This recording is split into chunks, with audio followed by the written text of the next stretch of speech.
Transport layer है, transport layer पे आपको पता है कि दो किस्म के प्रोटोकॉल हैं। एक आपके पास टीसीपी है और एक यूडीपी है। यूडीपी को हमने डिस्कस कर लिया, ठीक है, उसका पैकेट क्या होता है, उसमें क्या बिट्स होती हैं, ठीक है। हमने देखा कि यूडीपी बहुत सिंपलर है, टीसीपी इतना सिंपलर नहीं है, टीसीपी थोड़ा सा कॉम्प्लेक्स है। तो अब हमारे 2-3 लेक्चर सिर्फ टीसीपी पे ही होंगे। सबसे पहली चीज ये है कि टीसीपी जो है ना, उसमें एक चीज होती है जिसको हम कहते हैं रिलायबिलिटी। आपको पता है कि जो एप्लीकेशन लेयर है वो पैकेट फॉरवर्ड करती है ट्रांसपोर्ट लेयर को। ट्रांसपोर्ट लेयर जो है ना, वहां पे रिलायबिलिटी हम अचीव कर सकते हैं। अब ट्रांसपोर्ट लेयर के नीचे जो चीज है ना, वो है नेटवर्क लेयर। वो अनरिलायबल है, वो रिलायबल नहीं है, ठीक है। तो हम बात ये कर रहे हैं कि हमने एक अनरिलायबल चैनल को यूज करना है, बट रिलायबिलिटी हम जो अचीव कर रहे हैं वो ट्रांसपोर्ट लेयर पे ही कर रहे हैं, ये ध्यान में रखिएगा, ठीक है ना। वो कैसे करते हैं वो भी देखते हैं कि वो कैसे करते हैं। तो सबसे पहले ये है कि हमने इसको सीखना है कि रिलायबिलिटी जो है ना, वो अचीव कैसे की जाती है। अब हम एक्चुअल, मैंने आपको काफी दफा सुना कि जो ना वो बोर कर दिया है कि टीसीपी रिलायबल है, ये है वो है। अब हम एक्चुअल में देखने लगे हैं कि रिलायबिलिटी अचीव कैसे होती है, ठीक है। How to achieve this reliability, कैसे यूटीपी या टीसीपी जो है वो रिलायबिलिटी अचीव करता है। सबसे पहली चीज, रिलायबिलिटी का मतलब क्या है? रिलायबिलिटी का मतलब है कि आपकी जो बिट्स आपने ट्रांसफर की है उसमें कोई एरर ना हो, वो कोई लॉस ना हो जाए। और सबसे इंपॉर्टेंट चीज, डिलीवरी आपकी बिट्स की ना तरतीब में हो। आपने अगर 100 लिखा या आपने 001 लिखा, मकसद पूरा चेंज हो गया। 100 का मतलब होता है 7 और 8 होता है, 1 2 4 होता है, सॉरी, ठीक है। तो 1 उसका मतलब होता है 4 और 001 का मतलब 1 होता है, ठीक है। तो कहने का मतलब ये कि आपके पास बिट्स को हम आगे पीछे कर देंगे ना, तो आपका मकसद ही चेंज हो जाएगा। तो आपके बिट्स की, जो आपके पैकेट्स हैं उसकी तरतीब में होना, डिलीवरी ऑर्डर में करना, बिट्स में कोई एरर ना होना, और पैकेट अगर लॉस हो जाए तो उसको रिकवर करना, ये सारा काम आपके रिलायबिलिटी के अंदर आता है, ठीक है। तो सेंडर जो है वो जाहिर सी बात है सेंड करता है डेटा को, और रिसीवर उसको रिसीव करता है चैनल से। अब आपके पास एरर फाइंड करने के लिए आपने चेकसम यूज किया है, वो टीसीपी में भी यूज होता है, ठीक है ना। अगर तो उसमें एरर नहीं है तो फिर तो ठीक है, अगर एरर है तो फिर हमें क्या करना है। सबसे पहले चीज ये है कि हमें एरर के लिए ना पहले पता होना चाहिए कि यार कोई फीडबैक दे हमें कि यार वाकई में कोई एरर आया भी है या नहीं, ठीक है। हमारे पास चेकसम की बिट्स है, हमने चेकसम से चेक कर लिया कि हमारे पास एरर आ गई। अब हमें सेंडर को भी बताना रहना है कि यार अभी जो तुमने पैकेट भेजा है वो उसमें एरर है, आप फिर से पैकेट भेजो। तो आप उसको एक्नॉलेजमेंट भेजते हो। दो किस्म की एक्नॉलेजमेंट होती है, एक नेगेटिव एक्नॉलेजमेंट और एक पॉजिटिव एक्नॉलेजमेंट, सिंपल एक्नॉलेजमेंट जिसे कहते हैं। अगर रिसीवर जो है एक्नॉलेजमेंट भेजे तो इसका मतलब है कि आपका पैकेट सक्सेसफुली सही तरीके से रिसीव हो चुका है। अगर नेगेटिव एक्नॉलेजमेंट भेजे उसका मतलब है कि उसमें कोई एरर है, आप इसको रीट्रांसमिट करें, ठीक है। अब वो एरर डिटेक्शन कैसे होती है? चेकसम के थ्रू होती है।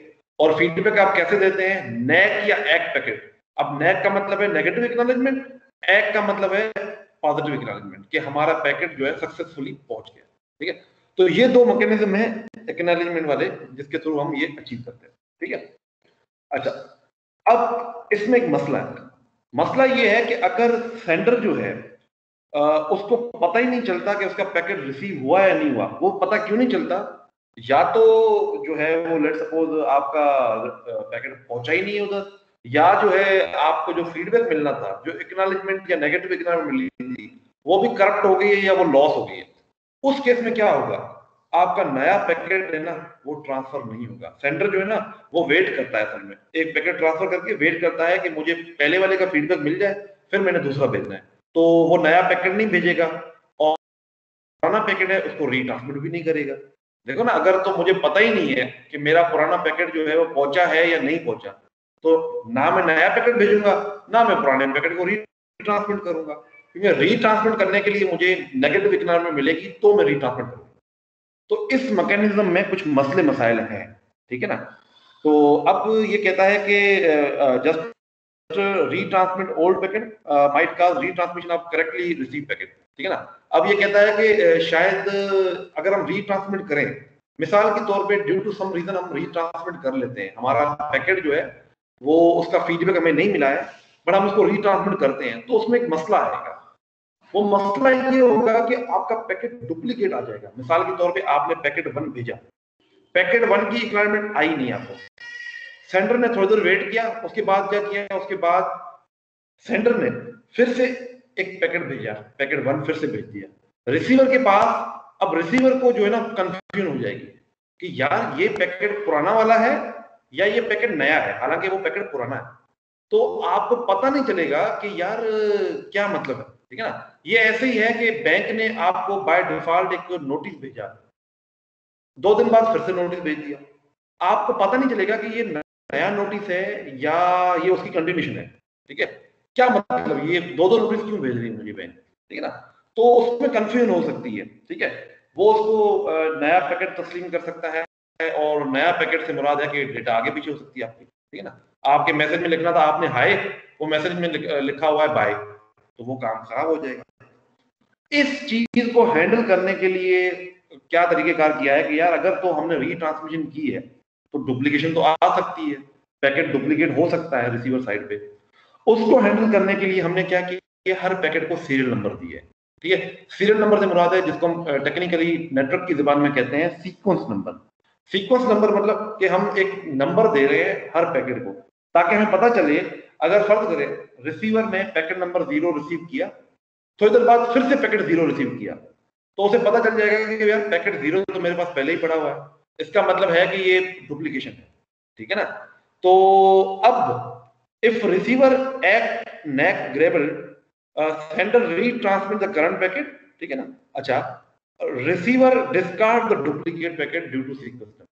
अब अगर तो आपके एक्नॉलेजमेंट जो है वो करप्ट हो चुकी है किसी वजह से, और सेंडर ने आपको फिर से रीट्रांसमिट किया है पैकेट को, तो वो डुप्लीकेट जो बन रहा है रिसीवर उसको पहचान लेगा सीक्वेंस नंबर से, क्योंकि सीक्वेंस नंबर को पता। इस पूरे फिनोमेनन को हम कहते हैं stop and wait protocol. Stop and wait protocol क्यों कहते हैं, क्योंकि हम क्या कर रहे हैं, एक पैकेट हमें मिला, फिर हम वेट कर रहे हैं जब तक उसका फीडबैक नहीं आता, तब तक हम नया पैकेट ट्रांसफर नहीं करते।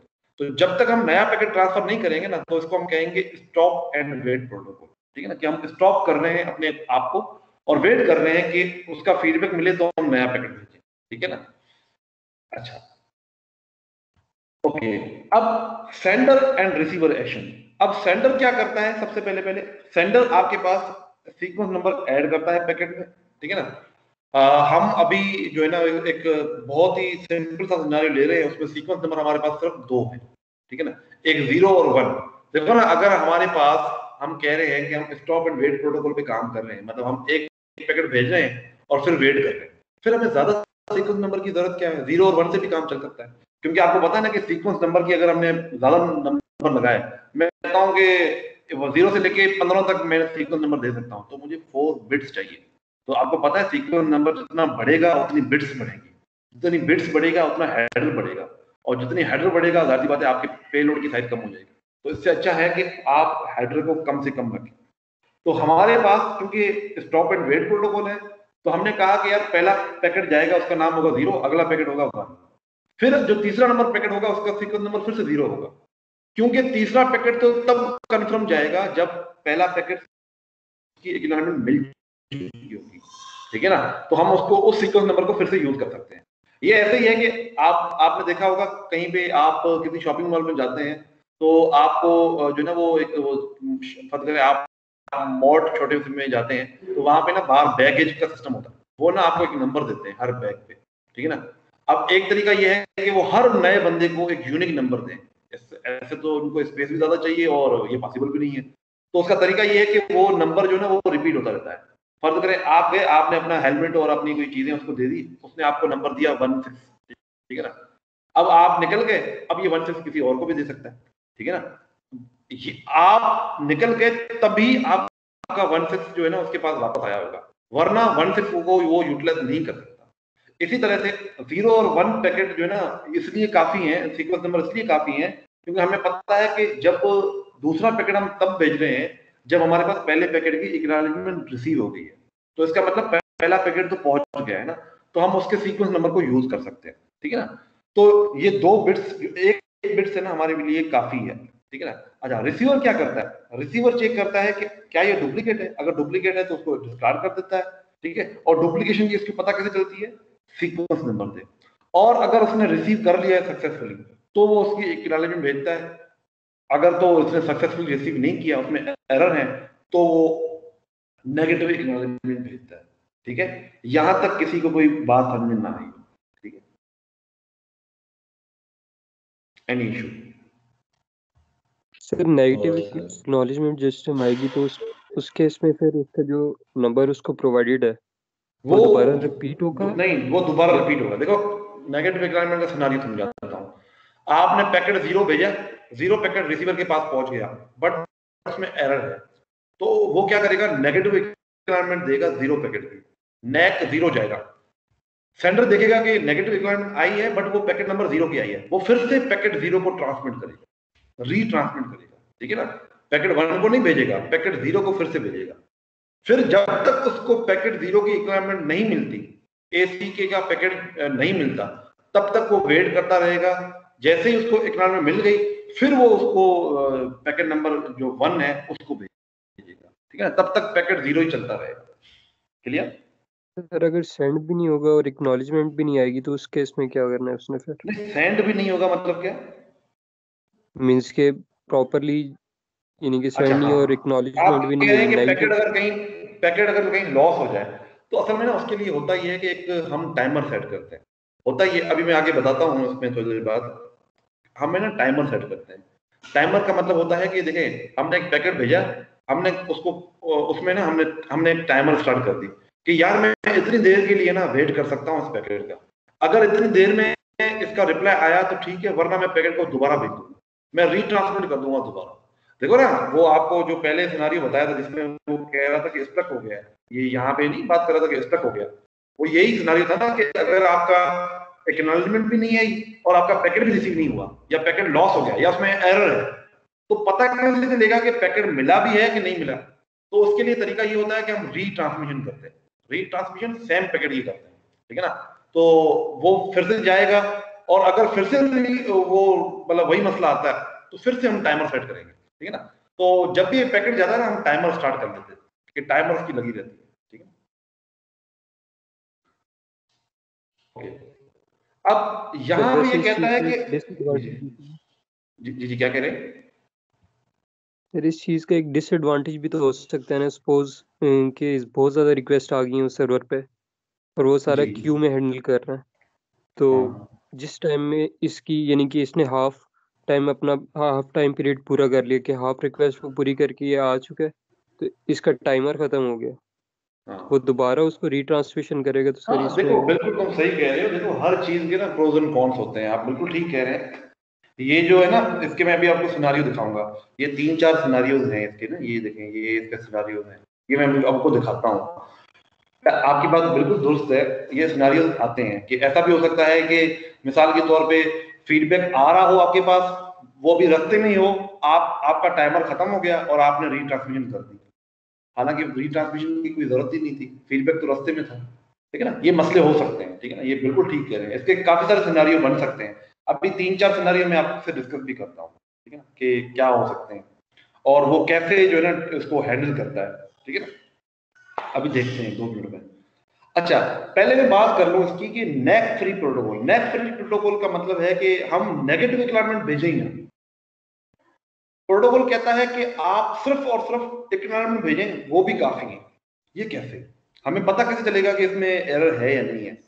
वो कहता है कि आप क्या करें, आपके पास जो पैकेट सक्सेसफुली रिसीव हो जाए ना, आप सिर्फ उसकी एक्नॉलेजमेंट भेजें। अगर सक्सेसफुली रिसीव नहीं हुआ, तो आप उसकी एक्नॉलेजमेंट भेजें ही ना, आप एक पैकेट भेजो ही ना, ठीक है ना। क्या मतलब कि हम क्या कह रहे हैं? देखो ना, असल में होता ये है कि जब आप एक पैकेट भेजते हो, रिसीव करते हो, उसमें एनर्जी खर्च होती है, ठीक है ना, उसमें एनर्जी खर्च होती है। अगर आप सेंसर नेटवर्क की बात करें, सेंसर नेटवर्क में अगर ये प्रोटोकॉल काम कर रहा हो, उसमें तो पहले ही बैटरी लाइफ बहुत थोड़ी होती है। अब अगर तो आप पैकेट्स फजूल में जाया कर रहे हैं, मतलब ये ऐसे ही है कि मैं आपको छोड़ने गया फिर आप मुझे छोड़ने आए, ये तो फिर टाइम जाया होने वाली बात है ना फजूल में, ठीक है ना। तो पैकेट जो है वो जा रहा है, फिर उसकी इक्विपमेंट के लिए पैकेट आ रहा है, फिर नेगेटिव, ये तो फिर काफी ओवरबर्डन कर रहा है हमारे सिस्टम को, ठीक है ना। एनर्जी भी बहुत जाया हो रही है, रिसोर्सेज भी जाया हो रहे हैं। तो उसके लिए इन्होंने तरीका निकाला है कि आप नेगेटिव इक्विपमेंट भेजें ही ना। अगर आपका पैकेट सही रिसीव नहीं हुआ ना तो आप इक्विपमेंट भेजें ही ना, ठीक है ना। आप चुप हो जाए, कुछ नहीं होता है, ठीक है ना। तो आप जो आपका रिसीवर है ना उसको पता चल जाएगा कि यार अभी मुझे इस पैकेट नंबर की ना इक्विपमेंट नहीं मिली है, इसका मतलब है समथिंग इज रॉन्ग, ठीक है। तो वो खुद ही उसको रीट्रांसमिट कर देगा, ठीक है ना। तो और डुप्लीकेट इक्विपमेंट को आपको पहले ही बता दिया है कि वो कैसे हैंडल करती है, वो सीक्वेंस नंबर के थ्रू हैंडल हो जाती है, ठीक है ना। तो इसमें कह रहा है कि receiver sends acknowledgement for last packet receive okay, अगर लास्ट पैकेट सक्सेसफुली रिसीव हो गया है तो वो उसकी एक्नॉलेजमेंट भेजेगा। Receiver must explicitly include sequence number of packet being acknowledged, वो ये भी बताएगा कि ये एक्नॉलेजमेंट किसकी है, पैकेट नंबर 0 की एक्नॉलेजमेंट भेज रहा हूं, पैकेट नंबर 1 की भेज रहा हूं, किसकी भेज रहा हूं, ठीक है ना।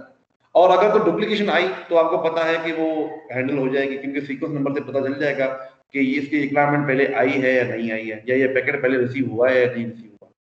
तो हमारे पास कुछ नई अजम्पशंस हैं, और वो नई अजम्पशन क्या है कि underline channel can also lose packet.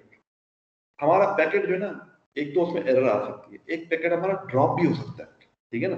तो उस केस में भी अगेन कोई मसला नहीं है, हमारे पास चेकसम जिसकी वजह से हमें एरर का पता चलता है, हमारे पास एक्नॉलेजमेंट सीक्वेंस नंबर, क्या ये काफी है? बिल्कुल काफी है हमारे लिए ये। तो how to deal with loss, हमारे पास अगर पैकेट में एरर नहीं आती, मतलब एक तो हमने देखा ना कि हमारे पैकेट में एरर आ जाए, दूसरा ये भी हो सकता है कि हमारा पैकेट कहीं लॉस हो जाए, वो रिसीवर को मिले ही ना, उस केस में क्या होगा। तो अगेन मैंने आपको बताया कि वहां पे हम एक चीज इंट्रोड्यूस करते हैं जिसको हम कहते हैं काउंटर, ठीक है ना, टाइमर कहते हैं, ठीक है ना। तो आए उस सिनारियो को देखते हैं। पहला सिनारियो हमारे पास है जिसमें हमारे पास कोई लॉस नहीं होता, सेंडर है, उसने पैकेट 0 भेजा, रिसीवर के पास वो पैकेट 0 पहुंचा और उसकी एक्नॉलेजमेंट उसने भेज दी, पहुंच गई सक्सेसफुली। सेंडर के पास एक्नॉलेजमेंट 0 की पहुंची, उसने पैकेट 1 को ट्रांसफर कर दिया। जैसे ही पैकेट 1 रिसीवर के पास पहुंचा, रिसीवर ने उसकी एक्नॉलेजमेंट भेज दी, ठीक है। तो ये एक सिनारियो ऐसा है जो आइडियल सिनारियो, जिसमें कोई पैकेट लॉस भी नहीं हो रहा, ना कोई एरर है। अब अज्यूम करें आपका जो है ना दूसरा सिनारियो जिसमें पैकेट लॉस हो जाता है, जैसे भाई बात कर रहा था अभी थोड़ी देर पहले। तो हमने क्या किया, पैकेट 0 भेजा, रिसीवर ने पैकेट 0 की एक्नॉलेजमेंट भेज दी, रिसीवर ने कह दिया कि पैकेट 0 मुझे मिल गया। अब हमने पैकेट भेजा 1, बट वो लॉस हो गया, वो कहीं पे लॉस हो गया।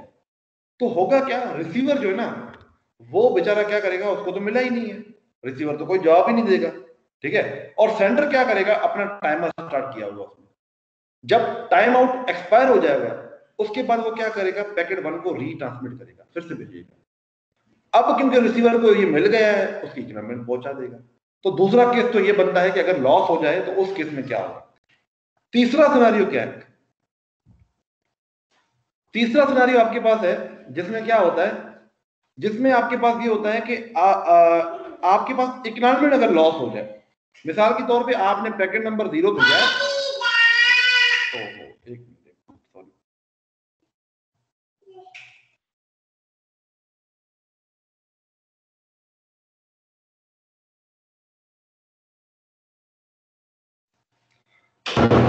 सॉरी, अच्छा।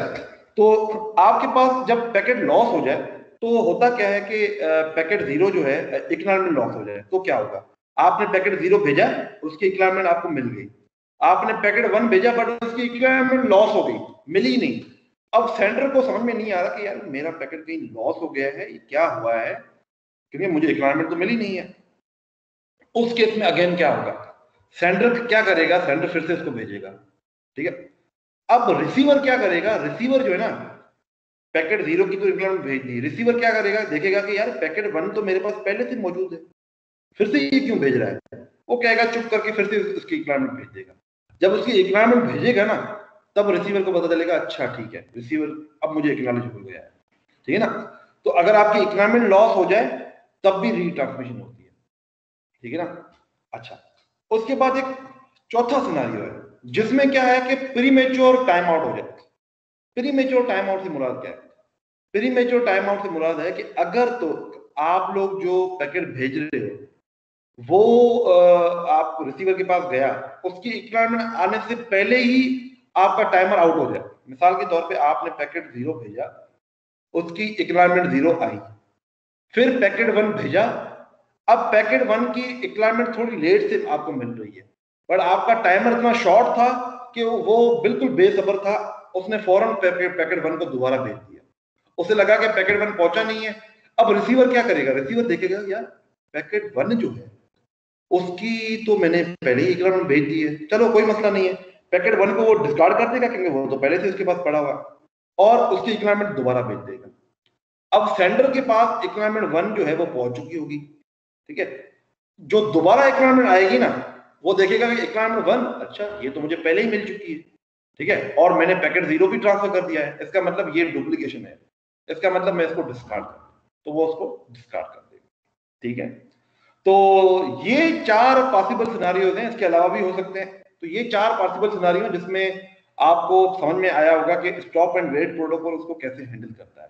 अगर पैकेट लॉस हो जाए, अगर एक्नॉलेजमेंट लॉस हो जाए, या अगर आपका टाइमर पहले ही जो है ना वो आउट हो जाए, ठीक है, तो क्या होता है। अब ये एक रिसर्च प्रॉब्लम है कि टाइमर जो है ना वो कितना आपने सेट करना है। टाइम जो है ना ये टाइमर जो आउट होता है वो आपने कितना सेट करना है, ये एक रिसर्च प्रॉब्लम है, ठीक है ना। इस पे ये आप अपना प्रपोज कर सकते हैं कि यार इतना टाइम सेट कर लें आप, ठीक है ना। तो ये एक रिसर्च हो सकती है अगर कोई आप में से इंटरेस्टेड है तो, ठीक है ना। अच्छा, अभी जो हमने प्रोटोकॉल पढ़ा है उसको हम कहते हैं स्टॉप एंड वेट प्रोटोकॉल, ठीक है ना। और स्टॉप एंड वेट प्रोटोकॉल क्या कहता है कि जो टाइम ट्रांसमिट होता है एक पैकेट को, वो है T=L/R, ठीक है ना।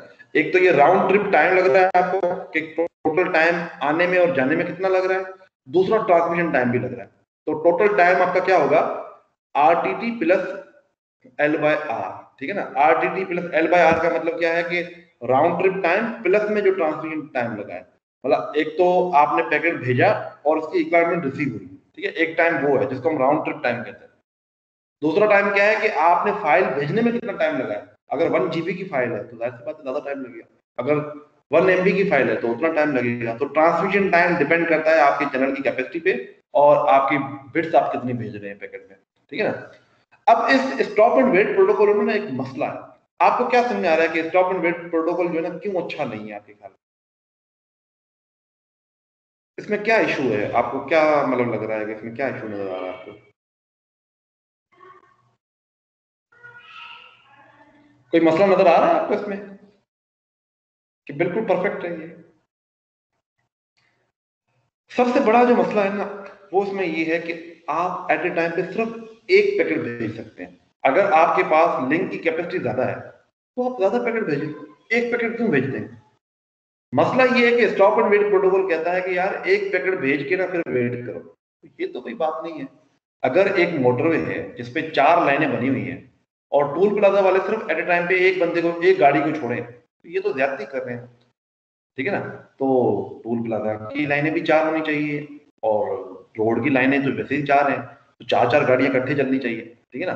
तो हम अगर एक गाड़ी चला रहे होंगे एट ए टाइम पे, इसका मतलब हम उस रोड को अंडर यूटिलाइज कर रहे हैं, ठीक है ना। तो टोटल टाइम जो पैकेट को लगता है वो लगता है RTT प्लस L/R, ठीक है ना। और जो एक्चुअल ट्रांसमिशन टाइम है वो है L/R, ठीक है ना।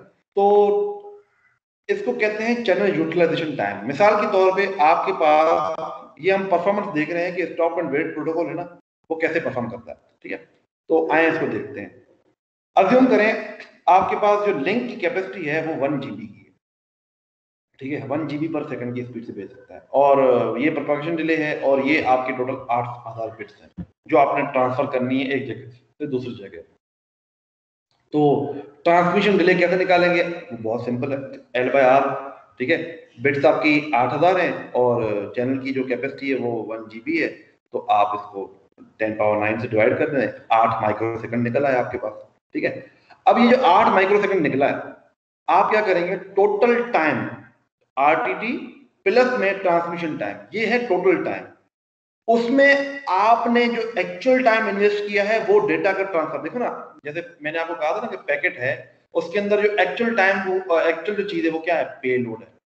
अगर मेरे पास 50 MB का पैकेट है और मेरे पास सिर्फ 20 MB की डेटा है, तो पेलोड 20 MB का, इसका मतलब जो एक्चुअल जो इफेक्टिव डेटा है ना वो मेरे पास सिर्फ 20 MB है, बाकी 30 MB तो एक्स्ट्रा है, वो तो मुझे चाहिए ही नहीं, ठीक है ना। अब हमारे पास जो चैनल हमने यूटिलाइज किया है ना वो है RTT प्लस L/R, मतलब राउंड ट्रिप टाइम, जो टोटल पैकेट गया और उसका फीडबैक मिला उसमें लगा है। एक्चुअल में जो टाइम हमने इन्वेस्ट किया है, जो हमें इन्वेस्ट करना था, वो क्या था, वो L/R था। L/R मतलब वो टाइम जो ट्रांसमिशन का था, बाकी टाइम तो मतलब फजूल है ना, जो राउंड ट्रिप टाइम, फिर उसका फीडबैक मिल रहा है, फीडबैक ना मिले, आपका प्रोटोकॉल इतना अच्छा हो कि फीडबैक मिले ही ना उसका, वो तो प्रोटोकॉल का ओवरहेड है ना, वो तो प्रोटोकॉल का मसला है, ठीक है ना। आप जाते हैं किसी रेस्टोरेंट में, पहले वो आपको बिठाते हैं, फिर आपको ये करते हैं, वो ये तो वो आपको ओवरहेड दे रहे हैं, आपका टाइम वेस्ट कर रहे हैं। आपको जो बेसिक तो यही है ना कि आपने खाना खाना है, ठीक है ना। अब वो फजूल की शशके में आपका टाइम वेस्ट करते हैं, तो ये तो उनका मसला है, ठीक है ना। एग्जैक्टली आपने जो टाइम, जो मीनिंगफुल टाइम था वो था L/R, वो आपने वेस्ट कर दिया। वो आपने किस में वेस्ट किया, वो आपने जो है वो सिर्फ एक पैकेट में वेस्ट किया।